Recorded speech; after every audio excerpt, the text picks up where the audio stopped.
Hi friends, அனைவருக்கும் வணக்கம். நான் தமிழரசன். ஸோ இந்த வீடியோவில் தேவியானா இன்டர்நேஷ்னலை பற்றின ஒரு சின்ன அப்டேட் தான் பார்க்க வந்திருக்கும். சொல்லப்போனால் சூப்பரான ஒரு நிலைமையில் இந்த பங்கு இருக்குது. ரொம்ப யூஸ்ஃபுல்லாக இருக்கும்னு நினைக்கிறேன் இந்த வீடியோ நிறைய பேருக்கு. ஸோ அதுக்கு முன்னாடி நம்ம சேனல் சப்ஸ்கிரைப் பண்ணலாம், மறக்காமல் சப்ஸ்கிரைப் பண்ணிவிட்டு கூடவே அந்த பெல் ஐக்கானை கிளிக் பண்ணிடுங்க. லாஸ்ட் வீடியோவில் சப்பாரியா ஃபுட்ஸை வந்து பார்த்துருந்தோம். அந்த ஒரு பங்கும் பார்த்தீங்கன்னா மார்னிங் ஸ்டார் கேண்டல்ஸ்டிக்ஸ் பேட்டர்னுக்குள்ளே வர மாதிரி இருந்தது. ஸோ இப்போது இந்த பங்கும் பார்த்தீங்கன்னா அந்த மாதிரியான ஒரு பேட்டர்ன் தான் உருவாக்க போகுது. இந்த இடத்துல பாருங்கள், மார்னிங் ஸ்டார் கேண்டல்ஸ்டிக்ஸ் பேட்டர்ன் கூடவே நடுவில் டோஜி வர்றதுக்கு பதிலாக ஹேமர் பேட்டர்ன் வந்திருக்கு. ஸோ இது வந்து டபுள் ஸ்ட்ராங்கை வந்து குறிக்குது. பட் என்ட்ரி எடுக்கும்போது ஒரு வாட்டி பேலன்ஸ் ஷீட்டை பார்த்துட்டு நீங்கள் என்ட்ரிங்கிறத எடுக்கலாம்.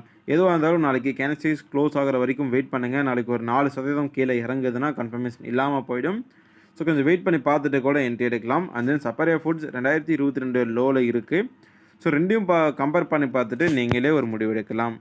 தேங்க்ஸ் ஃபார் வாட்சிங். டாட்டா, பாய்.